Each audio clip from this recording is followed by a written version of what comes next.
Okay, so imagine this. You're in an ideological war, and it gets so bitter, so intense, that one side decides the only way to win is to, well, to call in your common enemy. Sounds crazy, right?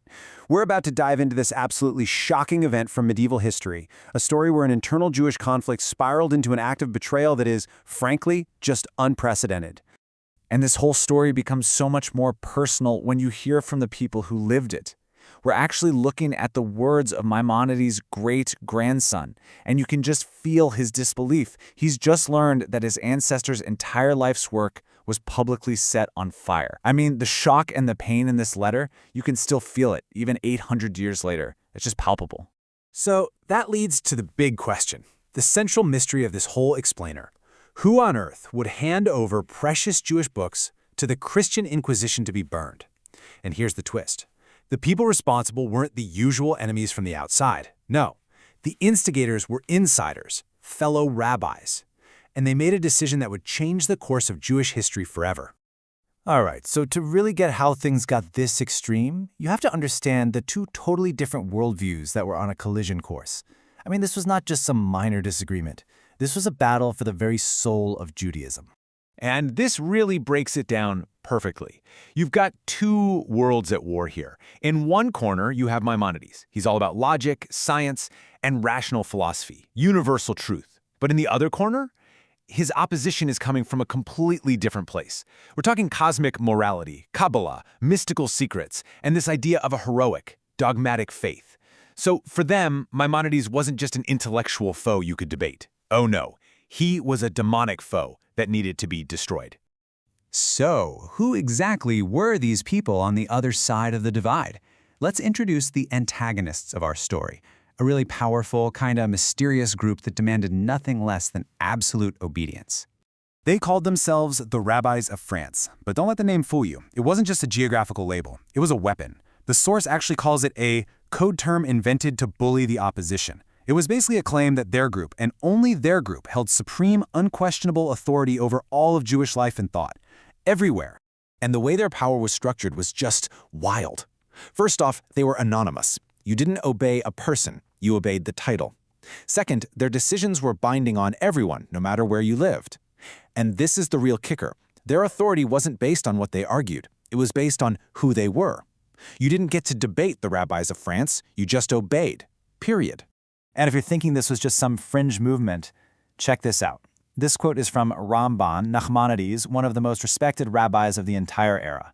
He says, "O our lords, French rabbis, we are your pupils and by our words we live." That shows you just how deep their influence went. This was an accepted hierarchy. Their word was law, creating this kind of imperial authority that stretched across all these different communities. Okay, so we have these two opposing forces. How in the world did an intellectual debate escalate into a call for actual fire and destruction? What was the turning point? Well, here's what happened. The anti-Maimonideans were losing the argument. Plain and simple. Maimonides' philosophy was just too powerful, too persuasive. So, since they couldn't win on intellectual grounds, they decided to completely change the rules of the game. And they did it by borrowing tactics from their Christian neighbors. So things went from a scholarly debate to what our sources call a full-on witch hunt rampage. They started hunting for heretics inside their own communities. And get this, they were directly inspired by the methods of notorious Christian persecutors. The very tactics of persecution used against Jews were now being turned inward. It's just unbelievable. And this is where the story takes a truly dark turn. This new strategy led them to do the unthinkable. They crossed a line that had been a bedrock principle for centuries and formed an alliance that would have been completely unimaginable to anyone before them. Just look at the path they took to get to the flames. The steps were so deliberate, so shocking. This wasn't just complaining amongst themselves. Step 1, they appealed directly to the church. Step 2, they denounced Maimonides as a heretic. Step 3, they declared his books were dangerous. And step 4, they actually convinced the Inquisition, the Dominicans and Franciscans, to agree to a public burning. And this next part just makes it all so chillingly personal. This wasn't some abstract decision made by a committee. No, this was a specific person, Rabbi Jonah, a key figure in the movement, who personally went to the Franciscans. And the text says he begged them for help to destroy the works of another Jew. So, what did they target? In this crusade, they went after two specific books, two absolute pillars of Jewish thought. And we're not talking about some minor essays here.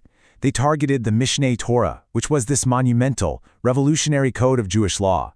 And they targeted the Guide of the Perplexed, which is, arguably the most important work of Jewish philosophy ever written. These foundational, world-changing texts were handed over to the enemy to be burned. So, what was the aftermath of this incredible betrayal? Well, this fire, it wasn't just the end of a debate. It was the beginning of a really dark new chapter, one that left a permanent scar on Jewish history. You see, the real damage went way beyond just the loss of the physical books. A terrible precedent had been set. It was like they opened Pandora's box. For the very first time, a Jewish faction had successfully weaponized an outside enemy to crush an internal opponent. A new and very dangerous playbook was now on the table. And their victory had this chilling effect across the board. The source material says it led to the disappearance of Jewish intellectual tradition. Think about that. People were so scared of being accused of heresy that they just stopped studying philosophy. Countless irreplaceable manuscripts vanished forever. It created this massive void, kind of like a smaller-scale burning of the Library of Alexandria for Jewish thought. And that really brings us to our final question, and it's what makes this 800-year-old story feel so relevant today. It really forces us to ask, what happens when the fear of an idea becomes greater than the fear of the enemy at the gates? What happens when a community becomes so terrified of a thought from within that it's willing to invite in its worst enemy just to stamp it out? It's a question that echoes far, far beyond the ashes of 13th century France.